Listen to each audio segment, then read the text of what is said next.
When you worry too much, baka kulang sa pananalig. Perhaps you're lacking in faith. Sa Matthew 8:24-26, without warning, a furious storm came up on the lake so that the waves swept over the boat. But Jesus was sleeping. The disciples went and woke him, saying, "Lord, save us. We're going to drown." He replied, "You of little faith, why are you so afraid?" Then he got up and rebuked the winds and the waves, and it was completely calm. Well, actually, rational naman at valid yung fear nila dahil malakas ang bagyo, sinasalanta ng bagyo at ng mga waves at mga alon at hangin yung kanilang sasakyang pangdagat. Hindi naman imposibleng matakot ka nun at hindi naman yun unreasonable. Pero nakita natin yung statement ng Panginoong Hesus dito. He equated fear with lack of faith. Kaya pag marami tayong mga takot at kinakatakutan, ang dapat nating siyasatin yung ating pananalig. We should check our faith. The more faith we have, the less fears. The more fears, it means the less faith. Sabi nga, faith is the assurance of things hoped for, the evidence of things not seen. And if you're assured and you have evidence of God's goodness through faith, you will be much, much less prone to worry.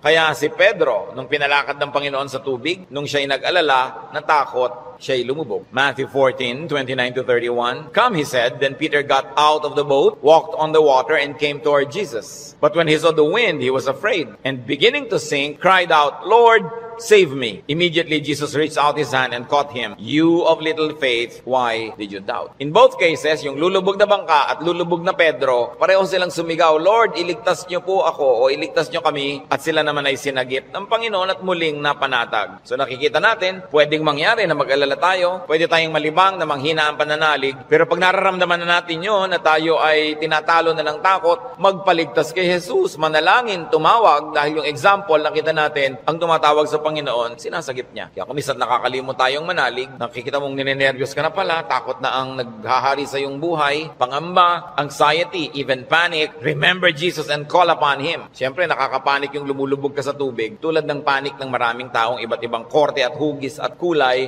but the Lord is still Savior of all our worries and Savior from all our concerns. When you worry too much and you think that your faith is a problem, then ask for more faith. Humingi. Kuminsan ang ating mga panalangin parang grocery list, shopping list. Hingi nito, hingi nun. Maganda idagdag dyan yung bagay na hindi material. Humingi ka ng karadagang pananalig, tibay ng pananalig, sapagkat yung taong may tibay ng pananalig, kahit anong bagyo ang dumating, kahit anong warning at signal ang marinig, hindi siya nababagabag. Mag-alala man, konti lang. Hindi siya natatalo at hindi siya nasasakal ng takot. Kaya ang sabi ng mga apostles sa Luke 17:5, increase our faith. Yan ang panalangin nila sa Panginoong Jesus. Sapagkat napatunayang kulang ang pananalig nila, ang diningin nila, dagdagan yon. It is very important for us to practice faith. Habang ito'y pinapractice mo, you put it to use, lalong tumitibay, lalong lumalalim ang ating pananalig. Kung tayo mapag-alala, baka kulang sa kaalaman sa mga pangako at salita ng Diyos. Kung alam kasi natin ang mga pangako at salita ng Diyos, halos lahat ng concern natin covered. And I dare believe every concern is covered. Nung nananalangin itong sa Solomon, sa Panginoong Diyos, masdan natin ang kanyang paggunita sa mga pangako ng Diyos sa langit. 1 Kings 8:25. Now, Lord, God of Israel, keep for your servant David, my father, the promises you made to him when you said, you shall never fail to have a man to sit before me on the throne of Israel. If only your sons are careful in all they do to walk before me as you have done. And now, O God of Israel,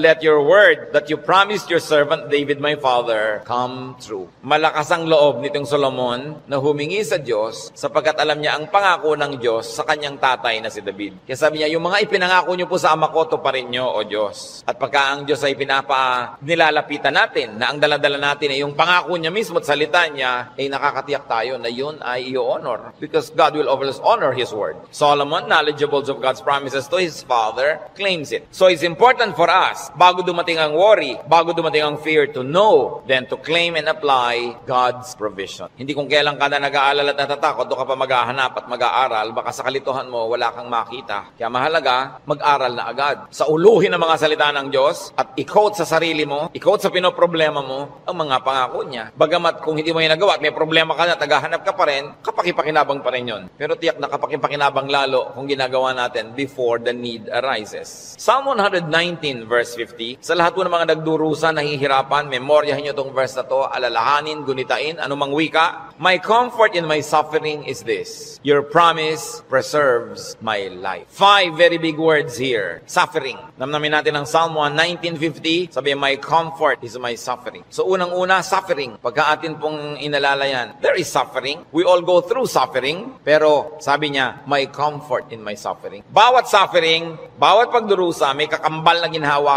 May kakambal na pampalubag loob, pampalakas ng loob. Sa niya, my comfort in my suffering is this: your promise preserves my life. So, ang pangako ng Diyos, ang ginhawa ng mga nahihirapan, at ang salita ng Diyos ang nagpapalawig, nagpapahaba ng buhay ng tao. Kaya napakahalaga na alam niya ang mga pangako ng Diyos. Kung alam natin ang mga dealings ng Panginoon sa mga taong ang buhay ay nasa Biblia, nakita natin ang mga pinayagan ng Panginoon na hirap, at kung paano sa kahalos kaduluduluhan ay biglang darating ang rescue, biglang darating ang tulong dahil mayroong dahilan ang Diyos. At ngayon, hindi lang nailigtas yung mga tao na yon, nagiging huwaran pa natin na maging tularan natin sila, ang kanilang pananalig at ang kanilang pagkapit sa Diyos, lalo't lalo may mamabigat na mga suliranin. Psalm 119:116, sustain me according to your promise, and I will live. Do not let my hopes be dashed. So, sabing ganun, hawakan mo ako, akayin mo ako, patuloy mo akong buhayin ayon sa iyong pangako. At siguradong ako'y patuloy na mabubuhay. Huwag mo akong hayaang mawalan ng pag-asa. Maraming magagandang pangako ang Diyos. Dapat alam natin. When you worry too much, baka kulang din sa panalangin.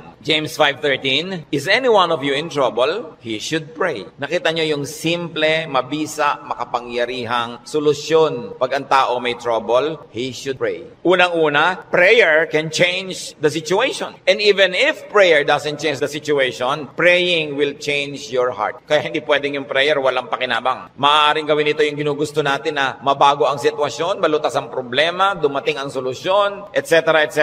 O kaya hindi man ganon, nabago naman ang pananaw natin, nabago ang ating pag-iisip, ganun pa rin ang bunga, tumahimik ka. Ang mahalaga naman sa tao, yung payapa siya. Yung tahimik ka kahit may problema, kahit nga hindi masolve yan, tahimik ka pa rin. Daig mo pa yung nasolve yung problema, pero magulo pa rin siya ang isip niya. Kaya ang mahalaga yung kalooban. At napaka-importante nito mga kapatid, tandaan natin, hindi ninyo kayang kontrolin ang mundo. Hindi ninyo kayang kontrolin ang global warming. Hindi nyo kayang kontrolin ang earthquakes. Hindi nyo kayang kontrolin ang mga political turmoils. Hindi nyo kayang kontrolin na maging sakit. Pero kaya yon ng Diyos. Kaya pag ipinapanalangin mo at inilalapit, ang laki-laki ng nagiging inhawa mo dahil alam mong alam yun ng Diyos. At kung gusto niyang baguhin yun, sinong makakapigil sa Kanya? At kung hindi niya binabago, meron siyang magandang dahilan. Manalig ka na magandang kanyang dahilan kahit kung minsan hindi naabot ng iyong isip. Pero eto pa, kung hindi mo makontrol ang mga bagay na yan at hindi kinontrol ng Diyos para sa kagustuhan mo, meron ka pang pwedeng kontrolin, kapatid, yung kalooban mo. Pag pinili mong manalig, pinili mong sumamba, at pinili mong pumanatag sa salita ng Diyos, hindi ka tatablan ng pinoproblema mo. Kaya laging kapakipakinabang ang pananalangin. So you always pray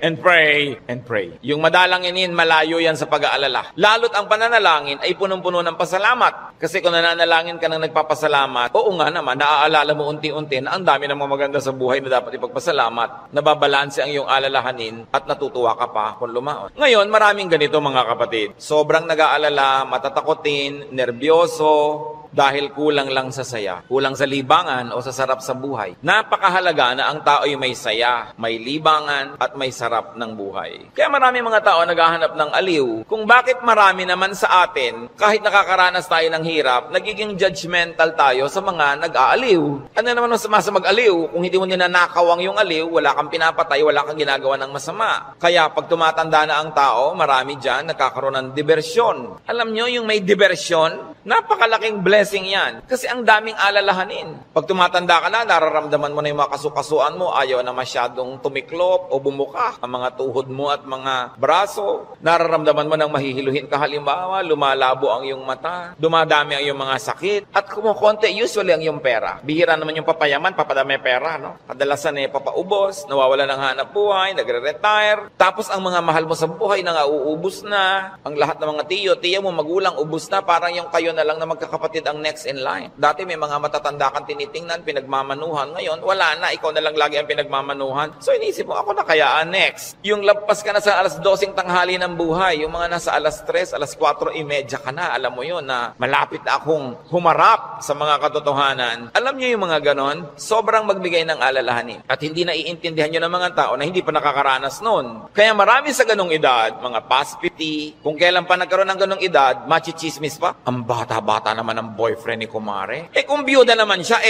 di ba? Kung bata ang boyfriend niya, naiinggit ka, di ba? Ang bata-bata naman ang girlfriend ni ganon, kung biyudo naman siya o wala naman siyang asawa, ano naman ngayon? If there are 2 less lonely people in the world, do not be judgmental sa mga tao naghahanap ng saya. Kasi kadalasan, yung saya mo na lang ang nagtatawid sa'yo sa dilim ng gabi. Yung konting saya mo na lang ang nagbibigay sa'yo ng dahilan para mabuhay pa uli, para bukas o next week. Yung konting libangan mo ang nagbibigay sa'yo ng liwanag sa otherwise ang dami-dami mo mga alalahanin sa buhay. Hindi dapat silang ginajudge. Pag may nakikita kang dalawang taong magkasama, hindi sila magkaedad, ang tanda-tanda naman ng boyfriend niya, baka naman kulang siya sa pag-ibig ng magulang nung araw. Mabutit nakakuha na ng husband, meron pang tatay. Kung minsan bonus, may lolo pa. Inggit ka, di ba? Kung minsan naman, bakit kaya ang bata-bata nang nagugustuhan ito, may edad na siya? Kung puro kapwa matanda niya ang nakikita, ang pinag-uusapan laging arthritis, blood pressure, blood sugar, mga katarata,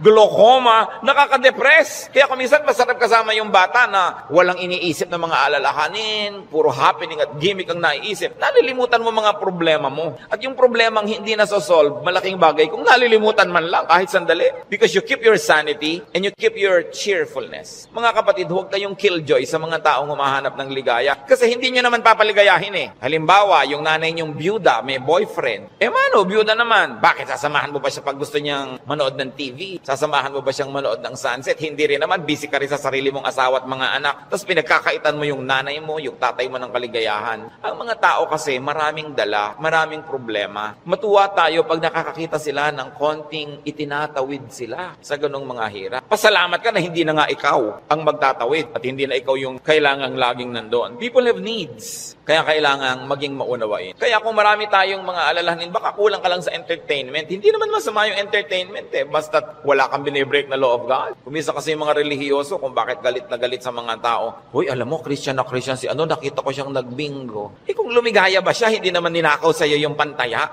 So, marami magtatanong niya sa akin and marami will feel uncomfortable. But, lalo yung mga may edad na nating mga nanay, mga tatay, kung ikaliligaya nila, diba? Kakausapin mo ba yan sa haba ng mga kwento? Hindi naman lagi. Basta't walang nananakawan at hindi ka naman naghahangad, gusto mo lang malibang. Kung gusto ng Panginoon, tayo ay magkaroon ng buhay na masaya. Si Elijah, propetang-propeta, natalo ng lungkot, gusto tuloy mamatay. 1 Kings 19:3-5. Elijah was afraid and ran for his life. When he came to Beersheba in Judah, he left his servant there, while he himself went a day's journey into the desert. He came to a broom tree, sat down under it, and prayed that he might die. I have had enough, Lord, he said. Take my life. I am no better than my ancestors. Then he lay down under the tree and fell asleep. Nakita niyo ang problema niya, natatakot siya, nagtatakbo siya, napagod, tapos iniwan pa niya yung assistant niyang lalaki, nag-isa siya maghapon, magnamag, sobrang nalungkot, na-depressed tuloy, pinaghahalo-halong gutom, pagod, gusto tuloy mamatay. Pero nung ginising ng anghel, pinakain, pinainom, pinatulog uli, ginising, pinakain, pinainom, pinatulog uli. Sumaya na naman, tuloy na naman ang ministry niya. Mahalaga, nakakatawid ka sa difficult days. Ecclesiastes 2:24, a man can do nothing better than to eat and drink and find satisfaction in his work. This too I see is from the hand of God. Nakita nyo, mapakahalaga kay Solomon i-emphasize na sabi niya, yung pagkain, pag-inom, pagsasaya, galing din yan sa Diyos. Bakit niya idinidiin? Kasi akala ng iba, ang galing lang sa Diyos, tini, krus, pasakit, kalbaryo, ganun. Kung kailangang danasin yun, danasin. Pero hindi laging ganun ang kalooban ng Panginoon. Gusto niya tayo na mag-enjoy. At sinabi, to find satisfaction in all His work. Not in somebody else's work, not in somebody else's fruits, but in someone's work. In other words, kung nasan ka, anong ginagawa mo, doon ka umimbento ng saya. Doon ka humanap ng ikaliligaya mo. Sapagkat yun ang doable, yun ang reachable. Ecclesiastes 3:13, that everyone may eat and drink and find satisfaction in all his toil. This is the gift of God. Gusto ng Diyos kilos, pag kumakain ka, masaya ka. Umiinom ka, na-enjoy mo yung iniinom mo. May ginagawa ka, hindi ka nagdadabog, natutuwa ka sa ginagawa mo. Ang payo pa ni Solomon, Ecclesiastes 9:8, always be clothed in white and always anoint your head with oil. Baka naman bukas sa kaputi na kayo lahat. Yung puti kasi is associated with linen sa Israel at sa mga disyertong bansa tulad ng Egypt, kaya lahat ng mga nobles laging naka-white, nakalinen. Ibig sabihin kasi comfortable and beautiful. So ang sinasabi ni Solomon,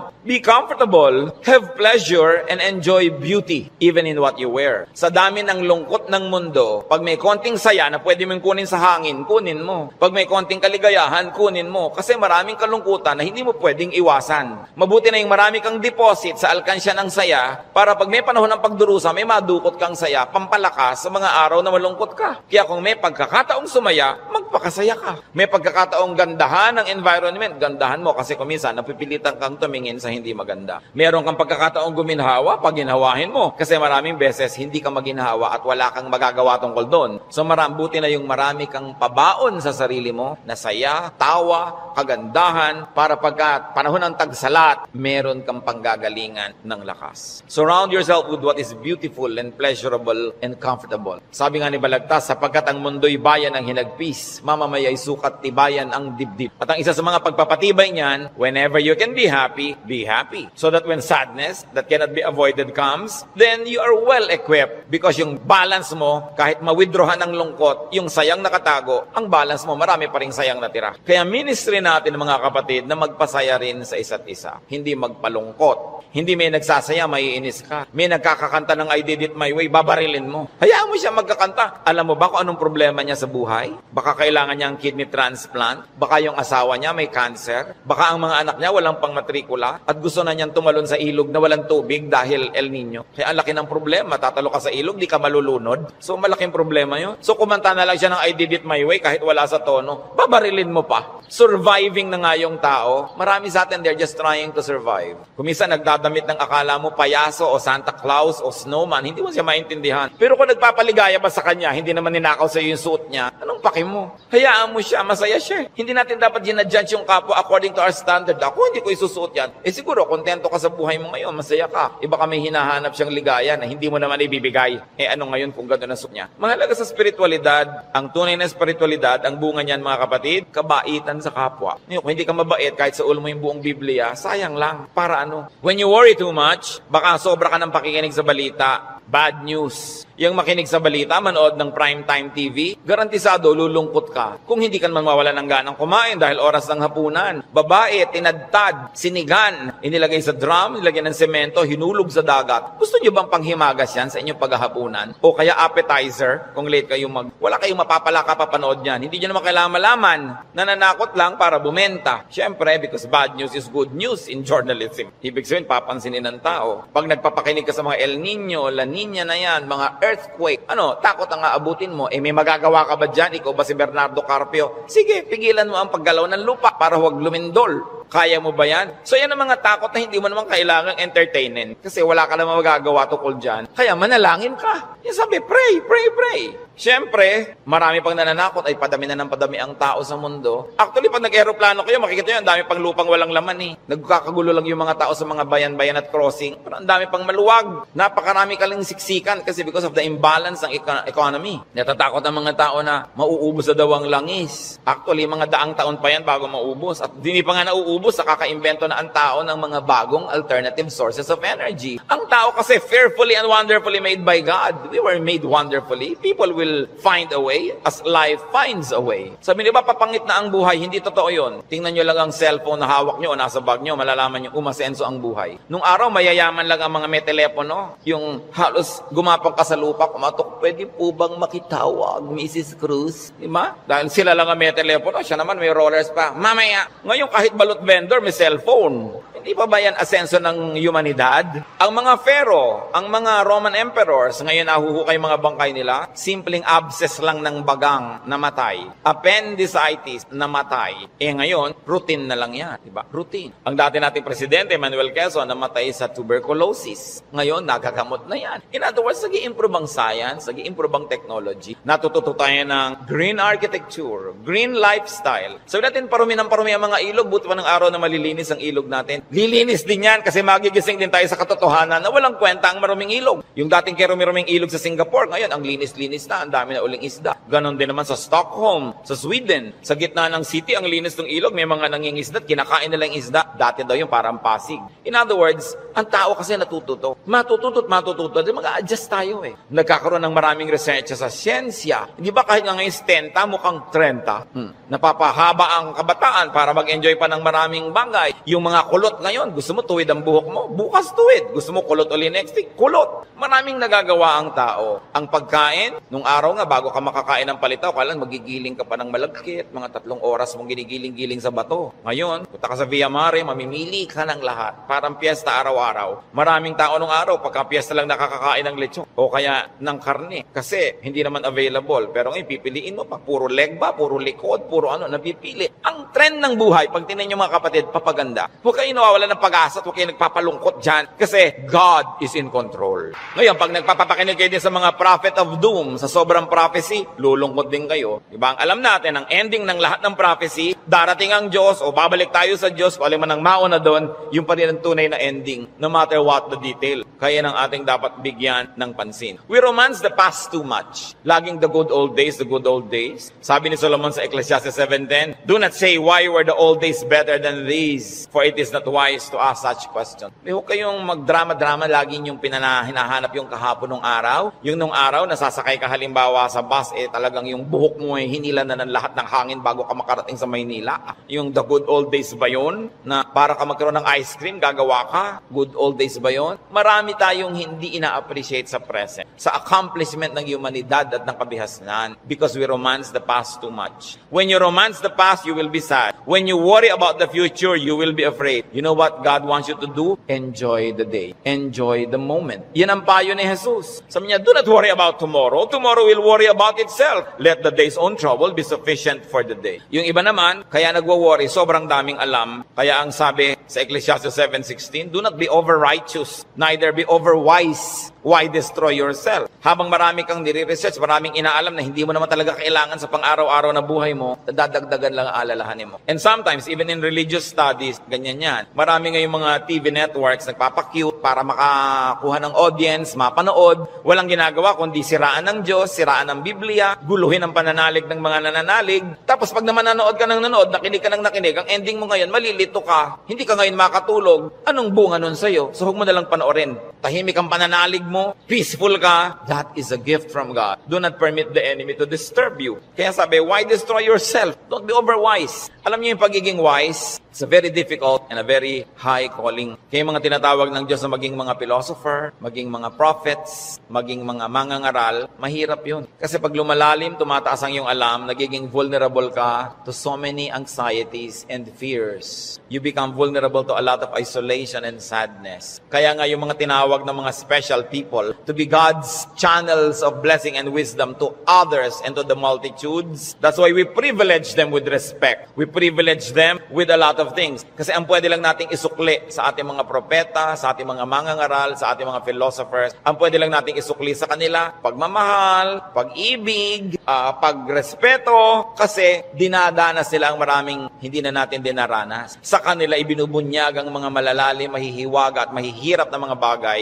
para maipaliwanag nila sa mga ordinary mortals like you and me. Kaya mahirap yan. Marami sa mga propeta, marami sa mga great artists, marami sa mga great achievers, great thinkers are tormented by their spirits and in their spirits. Kasi they become sensitive to many things. Kaya napakasarap ng buhay ng mga taong regular lang. Kung minsan naiinggit ka doon sa sobrang dunong, sobrang galing, kaya mo bang buhatin ang bigat ng karunungan? Mahirap yon. Yung may ipabigay sa iyo ang Diyos, sasabihin ng Diyos, ipamigay mo na yan dyan sa mga tao, hindi siya madali. Kaya kung minsan may eccentric behavior, no? Yung mga great artists na hindi nauunawa ng mga karaniwan tao. Basta tayo mga kapatid may hindi nauunawa, huwag nyo i-judge. Sikapin niyong unawain. At kung hindi niyo man lang maunawaan, at least leave it alone. Huwag niyong siraan, huwag niyong pintasan, kasi hindi niyo alam. At pasalamat kayo, hindi kayo yun. Ngayon, we avoid extremes. Because extreme behavior and extreme thinking also leads to a lot of worry. Ecclesiastes 7:18, the man who fears God will avoid all extremes. Gumigitna ka lang, bumabalansi ka lang para tahimik ang buhay mo. Ecclesiastes 12:12, be warned, my son, of making many books there is no end, and much study wearies the body. Lalo ngayon, ang daming choices. Nung araw, 3 lang ang channel sa TV. Ngayon, daan-daan ang channel. Ang dami mong choice. Kaya wala ka nang mabuong programa. Marami ka kasing choice. Nung araw, pagkahapon, basta mga aninong gumagalaw. Yun lang ang mapapanood mo. Mga lumang pelikula. Wala ka nang maraming choice. Kuminsan, tahimik pa yun eh. Umorder ka sa restaurant ng tea. Nung araw, pag umorder ka ng cha, etong cha. Ano pong tea? Ang daming tea. Alam niyo, mamahigit 100 yung papapiliin sa inyong waitress. Pagkatapos papapiliin ka pa kung hot o cold. Tapos papipiliin ka pa kung natural o ganito. May sugar o without. Pag may sugar, natural sugar, cocoa sugar, ang dami pang sugar. Huwag na nga, tubig na lang. Ang daming choices ng pati ng soft drinks. Gumugulo tuloy. Bakit natin ito binabanggit? Mga kapatid, kung tahimik na ang inyong kalooban sa pananalig niyo sa Panginoon, huwag niyo nang guluhin ng kung ano-ano pa mga ideya. Walang mapapala. Ang kaluluwang palipat-lipat, papalit-palit. Sabi ni Solomon, tigilan niyo na yung kababa sa sobra. Sabi ko noon, mapapagod ka lang, matutuyo ang iyong lakas. Sabi ko noon, hindi ba tatapos yan? Ang ending din naman, haharap ka sa Diyos eh. Kaya kung tahimik ka na, payapa, huwag ka nang pagulo pa. That's why prophets and philosophers and thinkers and teachers are burdened, and the only thing we can give them is to privilege them with respect. Sabi sa Ecclesiastes 5:12, the sleep of a laborer is sweet. Read laborer as simple man. Yung unscholarly man. Sabi ko noon, mas madaling sumaya pag mababaw ka. So huwag mo nang masyadong laliman. Kasi baka walang humukay, para kang nagtago na walang naghanap, lalabas ka rin. Mahirap. Pag may mga mababaw dyan, ang saya naman nila, mabuti pa sila. No? Yung konting, ay hangin. Hangin lang, tumatawa. Kesa naman ang tali-talino mo, wala na makapagpatawa sa'yo. Mas mahirap yun. When you worry too much, baka kulang ka lang sa food or drink or chemical balance. Tulad ng pinag-usapan natin. No? Kaya yung propeta, pinakain ang anghel sa 1 Kings 19:7-9 at guminhawa na siya nung siya kumain at nakainom. Baka sobra ka nagda-diet, kulang ka na sa vitamina, kulang ka na sa minerals, kulang ka na sa nutrients, kaya ka pala malungkot. Ang bewang mo nga, di ba? Ang liit-liit, pero ang lungkot mo naman, nakatingin ka at nakatulala, no? Sa kawalan, di bali nang lumaki ang bewang mo. Basta masaya ka. Ang mahalaga yung kalooban mong masaya ka. Kasi ang buhay maiksi. Alam nga namang ubusin mo pa sa lungkot yan. Kailangan i-maximize mo yung saya. Kaya si Timothy na laging sinisikmura, sabi sa kanya ni Paul sa 1 Timothy 5:23, stop drinking only water and use a little wine because of your stomach and your frequent illnesses. So kulang siya sa chemical balance. Binabalanse. The Lord Jesus' prescription against worry, Matthew 6:26-34. Sabi niya, look at the birds of the air. They do not sow or reap or store away in barns, and yet your heavenly Father feeds them. Are you not much more valuable than they? Who of you by worrying can add a single hour to his life? Sabi, ba't ka nag-aalala? Kita mo yung mga ibon, hindi naman yan nag-agriculture, pero pinapakain, buhay din yan. Mas mahalaga ka kaysa ibon. Kaya ang unahin mo, manalangin, lumapit sa Diyos, manali. Tapos marami ka pang ibang alalahanin, etc., etc. Kaya sa verses 26-34 ng Matthew 6, sabi ng Panginoong Jesus, and why do you worry about clothes? See how the lilies of the field grow. They do not labor or spin. Yet I tell you that not even Solomon in all his splendor was dressed like one of these. And if that is how God clothes the grass of the field, which is here today and tomorrow is thrown into the fire, will He not much more clothe you, O you of little faith? Sabi, ba't ka nag-aalala kung ano isusuot mo? Mga little things pa yan. Kasi yung damit dyan, symbolic of all other things. Food and drink, symbolic of all our needs. Plus, what to wear. Sabi niya, nakita mo yung mga damo. Hindi naman gumagawa ng tela yan. Hindi yan naggagawa ng damit. Pero kahit si Solomon, sa kanyang kayamanan, hindi nakapagbihis tulad ng magagarang damo na yan. At kung yung mga damo na buhay ngayon, bukas ay tuyot na at sisigan na lang, ay dinadamitan ng Diyos ng maganda, ikaw pa kaya ang pabayaan ng Diyos. So pag nag-aalala tayo, tumingin ka sa lumilipad na ibon, kaya dapat hindi tinitirador ang ibon, dahil anong titingnan mo kung walang lumilipad? No? Hayaan nyo silang magliparan dyan. At tumingin ka sa damo na maganda, tumingin ka sa isda na maganda, tumingin ka sa lahat ng magagandang likha ng Diyos, ikaw pa kaya ang hindi alaga, kung yan nga inaalaga. Kaya sabi ng Panginoon sa Matthew 6:26-34, kadugtong, so do not worry, saying, what shall we eat? Or what shall we drink? Or what shall we wear? For the pagans run after all these things, and your heavenly Father knows that you need. Nag-aalala ka kasi alam mo kakailanganin mo. Huwag mong kalimutang alam ng Diyos na kailangan mo yun. At kung inassignan ka ng buhay ng Diyos na ganito kahaba, talaga namang wala siyang ilagay na provision. Paano ka mabubuhay? Hindi matutupad yung plano niya para sa'yo. Kaya pakakainin ka niya, bubuhayin ka niya. Maaaring hindi siya laging gumawa ng himala, pero itinanim niya sa iyong isip, sa iyong puso, sa iyong naturalesa na bubuhayin mo ang iyong sarili kahit anong mangyari. Life finds a way. Kaya yung mga nagbebenta ng life insurance, pag tinanong mo, ba't po kayo nag-i-insure ng mga tao? Paano kung mamatay lahat yan? Sasabihin, hindi. Kasi ang tao talagang kahit anong mangyari, pananatilihin niya ang sarili niyang buhay. Kaya yun ang kakampi ng insurance company, yung pag-ibig ng tao sa buhay, nabubuhayin niya ang sarili niya. Ikaw ba halimbawa, pag may insurance ka, napapalitan ng paamong naputol, puputulin mo nga para mapalitan. Hindi, di ba? Hindi ko may insurance ka, gagawin mo yun. Kasi mahal mo yung katawan mo, mahal mo yung buhay mo. Itinakda yun ng Diyos. Kaya mananatili ang tao under His care. It is natural to us. So why worry about global warming? Luma na yun. El Nino or La Nina or earthquakes, lalong luma na yun. No? Pag tinignan yung mga guho ng mga Roman buildings ng 2,000 taon na ang nakalipas, noon lumindol. Laging may lindol. Lagi. Buhay pa rin ang buong humanidad. No? May mga nasasalanta, pero marami pa rin nanatiling buhay. At as we always say, earthquakes don't kill, but bad buildings do. Kaya nga nagkakaroon ng kapabayaan yung mga tao. Kumisan, mapahamak tuloy. Yung mga earthquake na yan, noon pa yan, unang panahon pa. Hindi na yan bago. Sabi sa Ecclesiastes 1:9-10, what has been will be again, and what has been done will be done again. There is nothing new under the sun. Alam na yan. Nagkaroon lang kasi ng pangalan niyang El Nino kaya naging warriors tayo. Nung araw pa sinaunang panahon, hindi umuulan, yung mga tao magpoprosesyon sa mga bukid para umulan. Nangyayari na noon. Pero may bukid pa rin, may tao pa rin, dumadami pa nga. Is there anything of which one can say, look, there is something new? It was here already, long ago. It was here before our time. And if it was here before our time, it was God designed, God ordained. It is in accordance with God's will. And if God promises that He will take care of you, and He knows the natural things that will happen, God knows how to take care of His people. Yun ang dapat nating panghawakan. Hindi ka padala sa takot, sa mga sensational news. Kapatid, kung ano man ang pinoproblema mo, nandyan na yan, matagal na. Inilagay yan dyan ng Diyos. O kung hindi man, pinayagan niyang malagay yan dyan. Alam niya. At kung alam ng Diyos, pwede kang magtiwala. Huwag mong problemahin. Listen, church. Ang problema, nagiging problema kasi pinoproblema. Pag hindi mo pinroblema, di hindi problema. Kaya dalawang tao, dalawang ina, yung isa yung anak, wala pa, 2:00 na ng umaga, balisang-balisa, hindi makatulog. Yung isang ina naman, tulog na tulog, parehong wala yung anak nila. Yung isa kasi pinoproblema niya, yung isa hindi. So,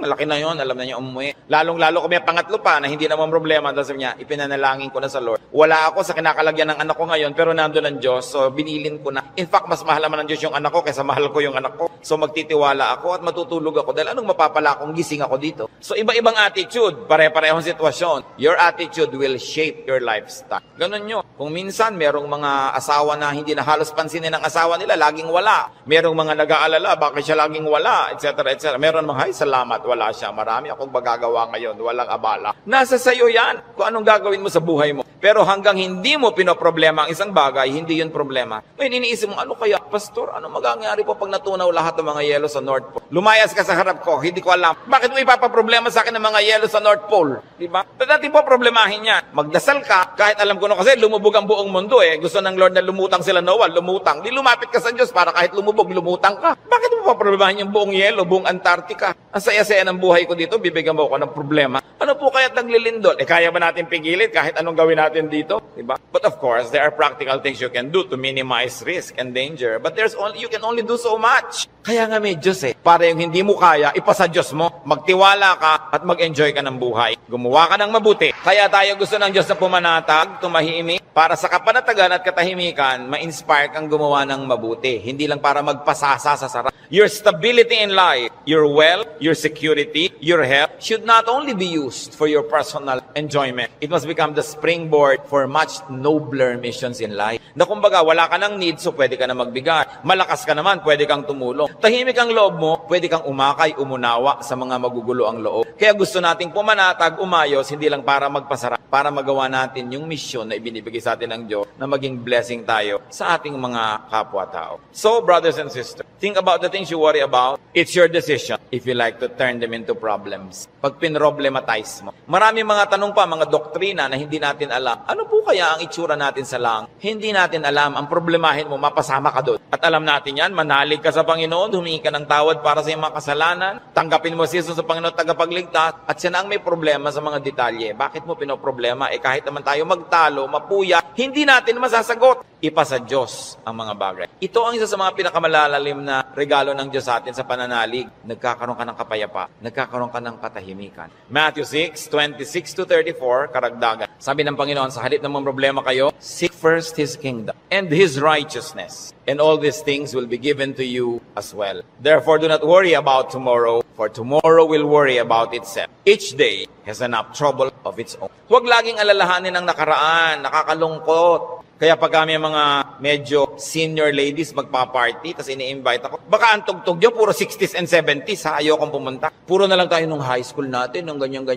Wala na ba tayong future? Puro past na lang ang pinag-uusapan. Kaya kung minsan nakakatamad na rin umatin ng mga high school reunion, walang pinag-uusapan ko din nakaraan. Mahalaga ang tao, engage niya yung today, hopeful siya about tomorrow, may mga plans siyang pinag-uusapan, hindi puro past, hindi puro lungkot. Kasi sayang ang isang araw na inubos mo sa lungkot, pwede mo namang pasaya. Okay, maganda rin naman kung minsan makinig ng mga lumang tugtog, mag-alala ng kahapon, pero huwag sobra. Because when you romance the past, you will be sad. Marami pa tayong, kaya hindi pa tayo kinukuha ng Diyos, may today pa, para mabuhay tayo today. At yung bukas, hawak niya yan, hindi natin hawak. So huwag yung agawin sa Kanya. Kaya nagiging mabigat, inaagaw niyo sa Diyos yung pagbuhat sa past. Pero yung today, kayang-kaya nating hawakan sa tulong ng Diyos. Kasi ibinibigay niya sa atin yung today. So sabi niya, ang alalahanin mo lang yung today. May maiinom pa po kaya tayo, Pastor, sa 2020. Ang layo pa nun. May tubig ka ba sa bahay mo ngayon? Meron po. Masaya ka na. Bukas, lalagyan ulit yan ng Diyos. Sabi, give us this day our daily bread. Bakit mo lulutasin yung problema ng isang buong buhay sa isang araw? Yung lakas mo para lang sa problema ng araw na to. Inuubos mo sa napakaraming araw na problema, kaya kinakapos. Pero lahat ng problema sa araw na to, kasya ang pagpapala ng Diyos sa araw na ito. Kasya. Humihirap kasi yung blessing today, hinahati mo para sa problem tomorrow. Yung problem tomorrow, may kasamang blessing niya yun nakakambal. So yung ngayon ang atupagin mo sa buhay. Hindi ibig sabihin na hindi ka na magpaplano ng future. Nagpaplano ka generally, but you don't get obsessed with that. But don't fail to live the moment, to savor the moment, because it will never happen again. Alam nyo, kahit anong iniintay nyo, pag wala kayong ginawa kundi hintayin nyo, ganun lang pala, sandali lang tapos. Araw ng kasal, anibersaryo, fiesta, event. Ang tagal mo pinaghahandaan, tapos sandali lang natapos. Sasabi mo, ay tapos na. Marami kasi, nahihirapan silang ihanda yung darating pa. Pero pag nangyayari na, they are too busy trying to be perfect, hindi nila na-enjoy. Tapos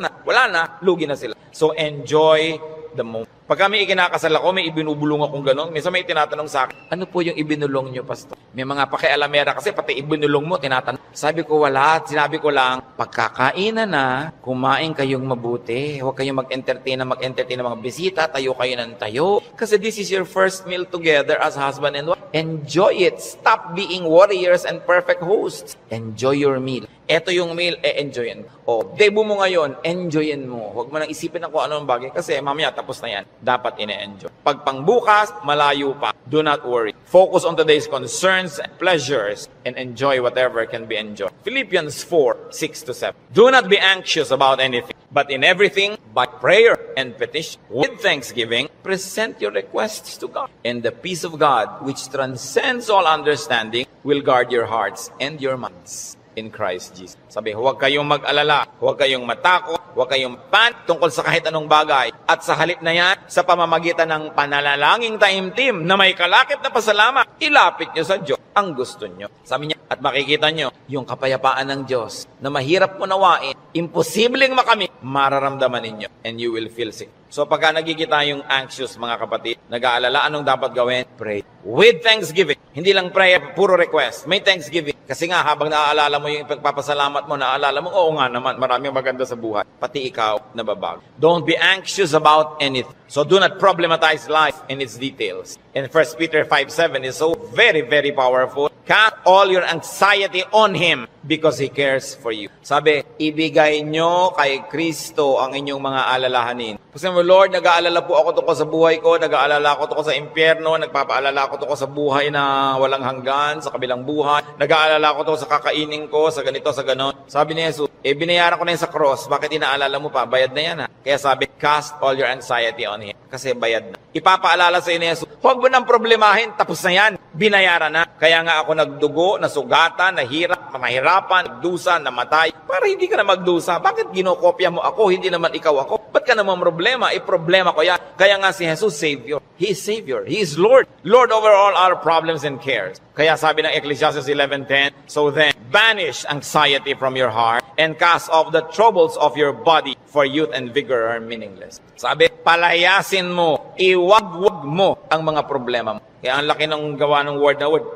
banish. Hindi lang sinabing remove, banish anxiety. And this word anxiety in its original word and language is the same as the clinical word now for anxiety. Yung halos masiraan ka ng bait sa pag-aalala, sa takot, sa panic, sa nerbyo. Sabi, iwagwag mo yan, tanggalin mo yan. Hindi yan bagay sa mga anak ng Diyos. Do what it takes para matanggal yan. Kaya mga sinabi natin, maghanap ka ng ligay, manalangin ka, get busy, alisin mo ang dapat mong alisin, palitan mo ang iyong mga pag-alala ng panalangin, ng kapayapaan, ng pananal. Bakit? 1 John 4:3, the one who is in you is greater than the one who is in the world. God who lives in you is greater than the spirit that scares you. Kaya napakahalaga na isipin yan, yes, I am a winner because Jesus Christ is a winner. Matthew 10:29-31. Sabi ng Panginoon, are not two sparrows sold for a penny? Yet not one of them will fall to the ground apart from the will of your Father. And even the very hairs of your head are all numbered. So don't be afraid. You are worth more than many sparrows. Yung maliliit na ibon sa Israel, ang mura-mura, dalawa nun, isang pera lang. Para halos economic value. Sabi ng Panginoon, hindi ba ang mumura ng mga ibon na yan halos walang halaga? Pero wala ni isa sa mga yan ang namamatay nang hindi alam ng Diyos at hindi pinapayagan ng Diyos. Pati sila, pinapayagan muna ng Diyos na mamatay bago mamatay. Alam ng Diyos ang nangyayari sa kanila. Ikaw, sabing ganon, pati nga number ng buhok mo dyan sa anit mo, alam niya. Alam ng Diyos kung ilan nang nalaglag sa unan kagabi, sumama sa shower, ilan niya kung ilan tumutubo, alam niya kung ilan yung nalalagas. Ibig sabihin, ang pagkakaalam ng Diyos sa buhay natin, very updated and very detailed. Kaya sabi niya, huwag kang mag-alala, higit kang mahalaga kaysa maliliit na ibon. Kaya pinapahalagahan ng Diyos ang iyong buhay, pahalagahan mo rin, at huwag kang matakot kahit kailan. Ano ang mga ipinag-aalala niyo mga kapatid? Sa mga binanggit natin o sa mga hindi natin nabanggit, palayasin niyo sa buhay niyo.